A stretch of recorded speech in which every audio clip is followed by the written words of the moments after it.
end of Raw last night with that whole beatdown where Shane McMahon was just, I mean, they did the leg thing where they injured the leg.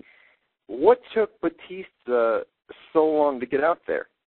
I mean, why? That seemed so out of the blue where they did this major beatdown, and then Batista comes out like 5 or 10 minutes late. And I think in the coming weeks, I think that's where they're going to go with this storyline where, you know, Triple H comes out and says, look, man, you screwed me out of the title at Backlash with the chair.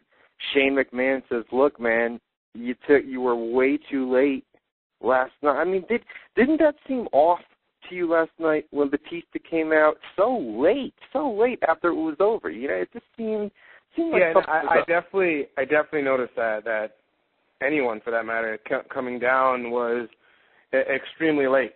You know, and that's one of the problems. I think that it kind of opens that idea of maybe perhaps he is kind of turning heel. Maybe that's the direction that they're giving him. Maybe they're doing this way, so this way the fans will accept him as a heel, rather than just doing a quick turn and the fans not accept him and still cheer for him.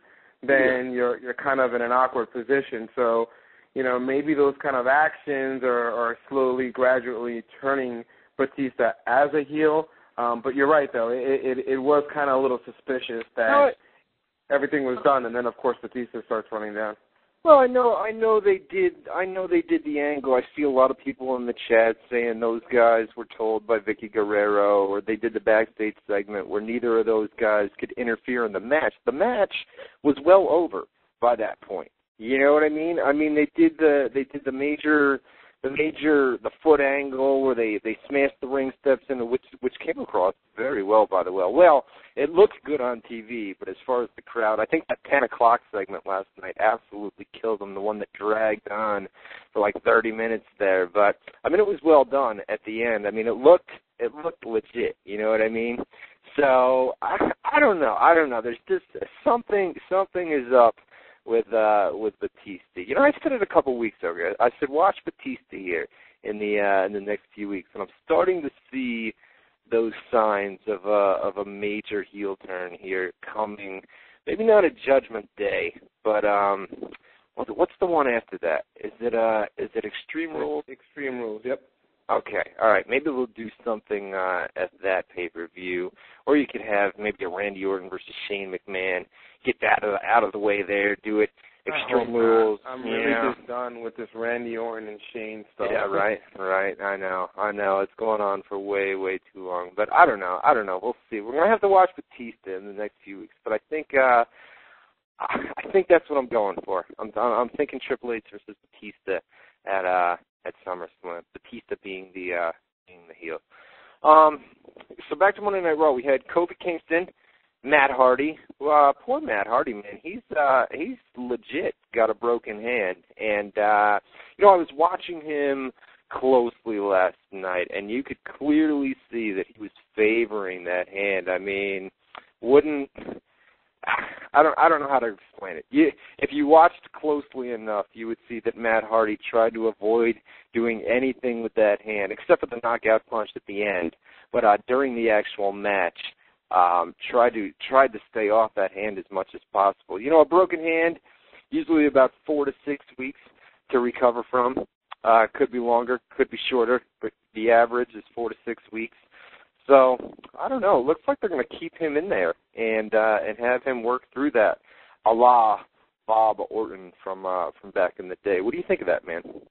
I've actually been told otherwise. I told that he had a mild sprain, but that's about it. And the concept and idea was to milk the idea that he has a broken hand.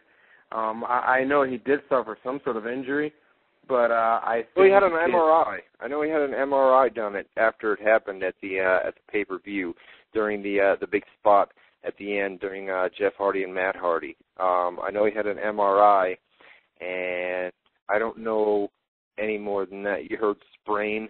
I mean, that's what it's a mild. I mean, it's definitely. I mean, I don't think with the history with injuries in the past with the WWE, I don't think they're going to jeopardize talent. I don't care who it is that has a legitimate injury and allow him to wrestle inside the ring. It's not a healthy thing for Matt, and then on top of that, it's not also healthy for the other opponent, because if there's a bot spot messed up because of that injury, then someone's going to catch a lot of heat. So what I'm told is that he did have some sort of injury behind it, but it's not as bad as what they're making it out to be. They're working on that shoot work angle. That's kind of what the concept is, and he'll have that cast for a while, just like as you said before, like Bob Orton. Yeah, the match itself was big. I mean, there weren't the high flying spots, you know what I mean, that you're used to seeing. So, as far as it's tough. I mean, you've got Shawn's out right now. You've got Taker, who's about to undergo surgery on his knees. You've got Shawn out with knee problems, like I just said. You've got Triple H out just on, an injury storyline. I mean, you've got three of your top guys out, You take a guy like Matt Hardy, I mean, that's a lot of guys. So if it is just a mild sprain, maybe they feel, or maybe Matt Hardy himself feels, you know what, I'll work through this, man. I don't want to, and then you're coming off the draft as well, you know what I mean? So you're in for a new storyline over on Monday Night Raw, and maybe Matt just says, you know what, I'll tough this thing out, man. If it's only a sprain, if it's not a break, I'll tough it out, and I'll continue my angle on Raw. Because, a lot of these guys, they go out with an injury, and then they come back, and they get that excuse of creative doesn't have anything for you right now. You know what I mean? And Hardy is coming off WrestleMania, and then a stretcher match, and then the match at Backlash. You know what I mean? So you've had all these matches where he's on a roll right now. Him and Jeff Hardy. I mean, he's been in a main event feud leading up until WrestleMania and beyond. And then you get injured, and maybe he feels that he can work through it and wants to keep his spot. You know what I mean? On Monday Night Raw, doesn't want to take a risk of going away for a few weeks and then coming back and have the classic creative has nothing for you. Well, and it's true, and it's pretty sad because history just shows that minus Triple H, of course, or the bigger guys, John Cena. But once you end up in that injury reserve list, that especially if you're out for a long period of time, yeah, you're right. And one perfect example is Mr. Kennedy. I think he's one of those that will come back, but I just don't think that he'll make as the biggest impact like he would have if he was more of injury-free. I mean, I'm sure the man would have been champion, once already if he didn't, had his past injuries. You keep hearing that thing that keeps coming up on my computer or no? No, I can't hear nothing but my boy playing Call of Duty. I got this alert thing on my message on my MSN, and it comes up with like a cow, and the cow moves.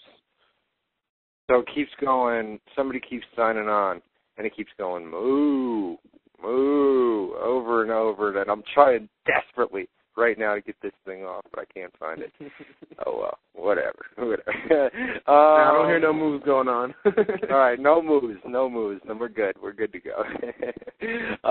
What happened next on Monday Night Raw? We had a series of backstage segments here. One of those being Santino, who is hilarious, man. Hilarious. I hate the Santina thing, but I mean Santino is. The accent, man, the accent is absolutely perfect. You could not play that role better than what he does. They did a segment where basically he was alongside Kelly Kelly.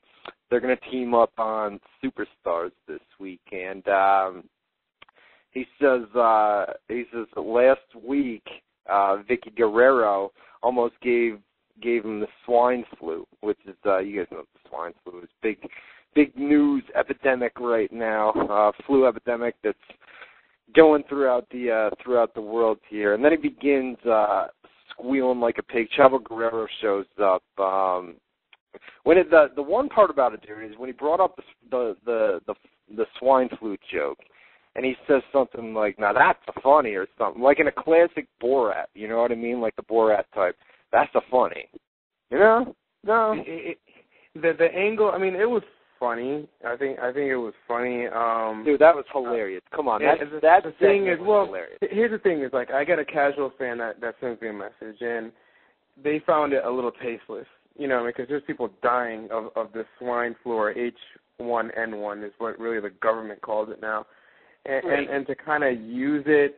You know, I mean, me personally, it don't matter. I mean, it didn't like move me. It didn't do anything, but and kind of like the casual fan watching the show, I guess they felt kind of a little too much using a disease or something that's, you know, that's causing death in the world. That's Vince.